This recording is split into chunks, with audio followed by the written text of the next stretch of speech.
they never like deluded themselves though, the way like Offspring does. Yeah, I got issues with the Offspring. That's why I didn't include them on this, because the Offspring are great when they don't sell out, but they're absolutely terrible when they write those jokey radio songs. I'm an Offspring apologist up until Days Gone By, and then I had it. I'm an Offspring apologist too, don't get me wrong. I mean, I apologize for nothing. I like Offspring.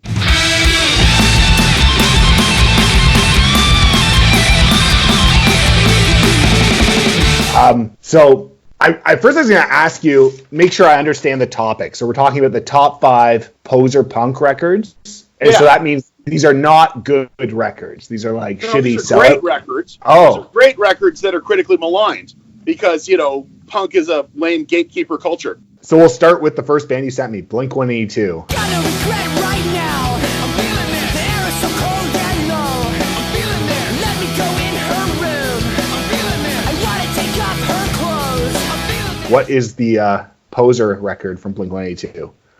Where do you even start?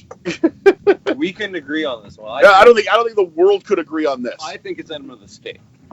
Well, I mean, that's interesting with Enema of the State is because, that's considered the classic now, and Dude Ranch is considered classic. I even know Cheshire Cat at one point. It's not very good. It's not worth it. But I mean, every band gets to suck on their first record. But I mean, where exactly something weird happens when a band's around for 15, 20 years is that they go from being posers to being elder statesmen. The same thing on a grander scale with critical acclaim happened to Green Day along the way. But with Blink-182, I mean, what about where what the part where everybody seems to have a great divide is where they put out their self-titled record. That's what I would put it as. It's a self-titled album. Well, that's my call. Yeah, I also think that's one of the 5 most underrated rock records of all time. That's just me. Okay, so self-titled Blink-182 is maybe where we're going to call it. That's the let's go with that. Also I highly rep Dogs Eating Dogs EP. The way I look at Blink-182's self-titled is like that's like Green Day's American Idiot, because Dookie's really their true sellout record. Like, that's when they signed to a fucking major label. But it's musically indistinguishable from Kerplunk. It's the greatest fucking record. It sounds ever. a little bit better. It just has better songs and better production. But it's musically indistinguishable from Kerplunk. So to claim that they made some grandiose, I guarantee that basically they just said, here, this guy's name's Rob. He's going to set up mics and record you. Play. Then that's how that record got made. Okay, we're already off topic. Back to Blink-182. Blink-182. Yeah, shit. Okay, Blink-182. The Cure, man. Like, come on. Robert Smith was on that. Yeah, I don't like that song. But that's like that's you're at the epitome of selling out when Robert Smith literally phones it in. Yeah, that makes sense. No, I mean, one of the most amazing things that Blink-182 do on that record is with the opening track, lead-off single, Feeling This.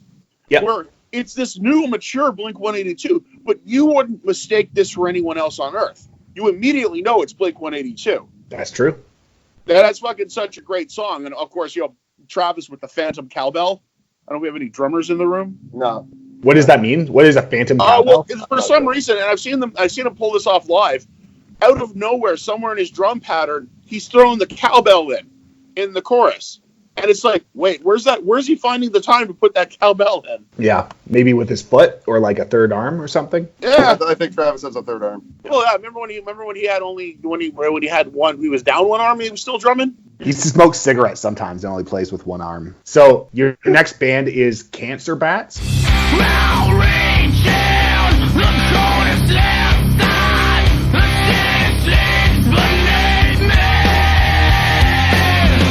I wanted to touch on that because this is one of the more interesting phenomena is that this record, Hail Destroyer, is a classic. We all agree on that. Yeah. Stone cold fucking classic. It got bad reviews when it came out. Yeah, that's true. This is the thing that I have trouble trying to sell to people. It's like, yeah, nobody liked it. And it's funny because it turned out to be a really influential record too, because this kind of return to classic hardcore, that was one of the first records that did that. And I thought it was funny because at the same time that god-awful band Trash Talk were around. And I remember they were signed to some hip-hop guy's label, and even though they were lamentably horrible, everybody forced themselves to give them 6 out of 10 reviews, all while shitting on the Cancer Bats who put out a fucking masterpiece. I don't think they've really ever matched Hail Destroyer.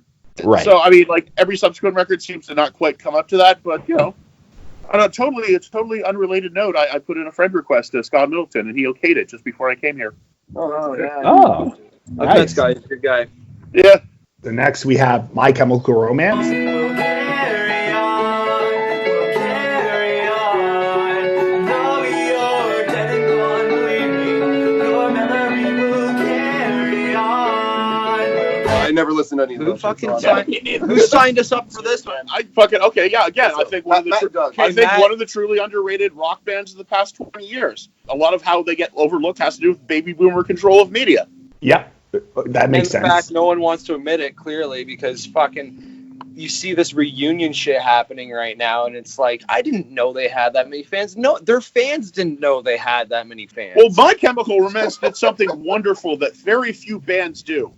They broke up after 3 records. Okay, so they called it at 4 records, and only one of them was kind of bunk, and that's just their debut. And debut records are supposed to be bunk. They can't all be Kill 'Em All. And 3 Cheers is a fucking masterpiece. Fucking Black Parade is a masterpiece. it is a matter. Danger Days is good. I like Danger Days. I mean, we're taking this with a grain of salt because I'm old enough to remember when Metallica put out that sellout record. The one was just for the fucking money and the posers. Yeah. You remember that record, Injustice for All? Oh, I thought it was Load. Oh, okay. Yeah, I clearly remember people saying, I remember Pantera were fake metal.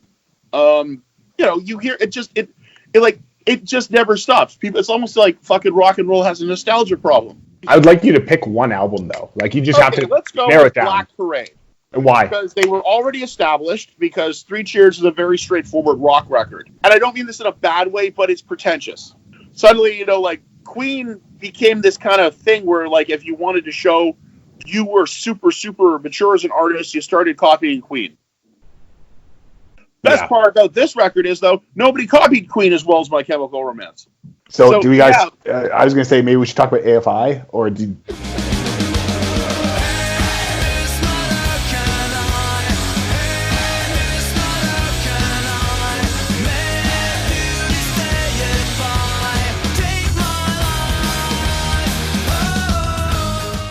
So, yeah, AFI, that's another tricky one. Are we talking about Sing the Sorrow, or are we talking about December Underground? I love December Underground. I love December Underground, too. I mean, I was gonna go like earlier. I was gonna say like, is it Black Sails? Is it Art of Drowning? Or is it Sing the Song? Wait, hold on. You're gonna call the sellout record Black Sails? Yeah, that's when they started dressing like goths. You've got a very good point, too. It's like when they kind of changed things, because they were a lot more punk rock. They were like Guttermouth kind of world, right? Yeah, right. Davey Havoc. Well, that was the big always lineup had shift. They had like half the band change, and it was like Jade Puget came in as the main songwriter. I Yeah. mean, I could care less about their pre-Black Sail stuff because it just sounds like every other East Bay hardcore band. Let's just agree it's Sing the Sorrow. Like that's like halfway between where we agree they sold out. Like that's like the midway point. that. Well, what about? I mean, there's also Art of Drowning. I mean, that's when they first got on the radio, but of course, still signed to the indie label. Yeah. I mean, Yeah. Days of the Phoenix is a total, like, I mean, it's a radio song. Credit where credit's due. I saw AFI on like every tour from Black Sails to December Underground. Yeah. And they were amazing every time. Every time I saw them in progressively larger venues, it was just phenomenal. And Davey Havoc was still just front flips, back flips, spin kicks, like fucking out in the crowd, riding people's hands, singing the songs flawlessly. So now we're told you on. this- We're on Okay, to so, Rise yeah, Again. Rise Again.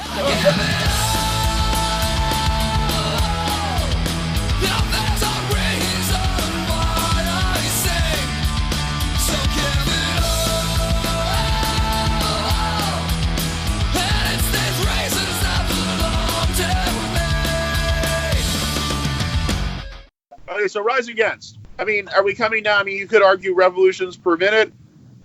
You could argue or Siren Song for the counterculture. That's what I think. It is. That's Let's what go with Siren Song because it's the major label debut. Okay, Swing Life Away. I think that song sucks. That song's great. I would if they wanted, they could have left that song off the record and gone with Blood to Bleed as the big pussy song for a single. Yeah. Blood to Bleed, that's the best song on the record. It's one of the best songs, right? It's a great record. It's not musically distinct from like 3 previous records they put out.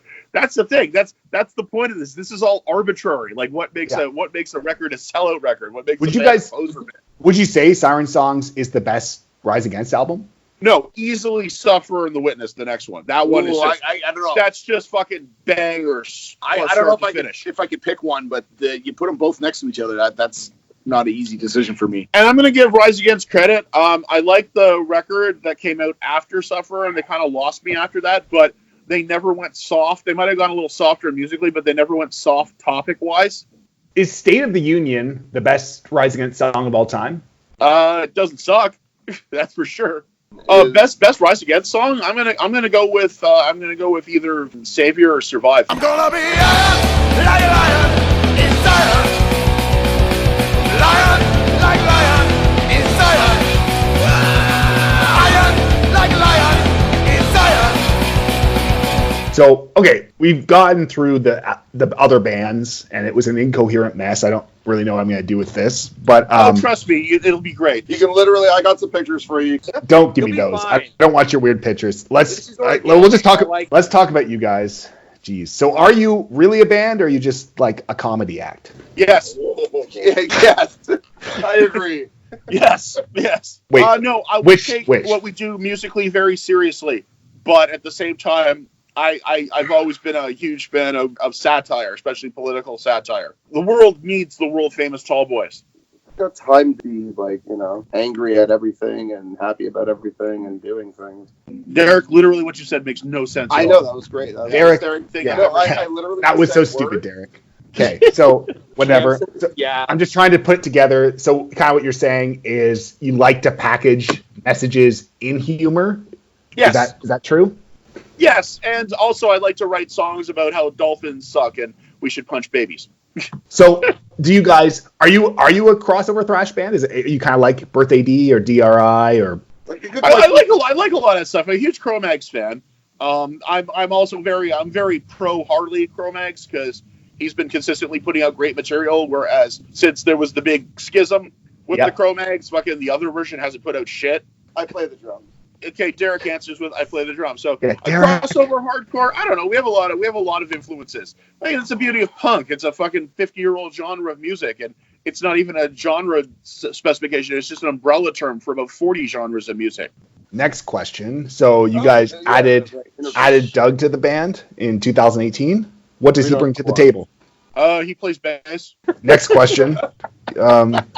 Okay, so 2015, you released the first album. 2017. Wait, we did that long ago? Jeez. Yep. According to Who are Bandcamp. you, Nardwar? We've done nothing. We've done nothing in 5 years. Shit. Well, in 2017, you released another album, so you did do something. So what's next for World Famous Tallboy? Since you asked, we actually are in the studio as we speak. And by studio, I mean Derek's bedroom. We are recording a EP/cover album kind of put together. So we got six cover songs, all sprayed with the world famous Tallboys icing, if you will. Uh-huh. And three or four new songs or three? 3 new songs, and we're redoing Unicorns because it sounds better now. Okay. So you got 6 covers, 3 new songs, and a remake. Yeah. What we're ultimately going to do with this, we're not really sure. We've discussed releasing everything we have on cassette because apparently they've made a comeback. We're going to call it, of course. We're going to, call it the first 4 beers. We're also considering releasing the EP on vinyl. But to be perfectly honest, I don't want to have to move 3 more times carrying those vinyls for the rest of my life. But do you guys know when any of this stuff will come out? Probably. We're hoping for spring. what are we, halfway through February? It'll be released digitally, and then hopefully the actual original songs, which quite frankly are 3 of our best songs, I gotta honestly say. Okay. Is there anything else? That's all the questions I really have. We've been talking for over an hour. Really? We've covered very little Joe ground. Roganing this shit, man. Yeah. No, Geez. he does like. Let Cam finish. Sorry, Cam. Go on. I was just gonna say. Normally, I say Fuck up, thank Derek. you.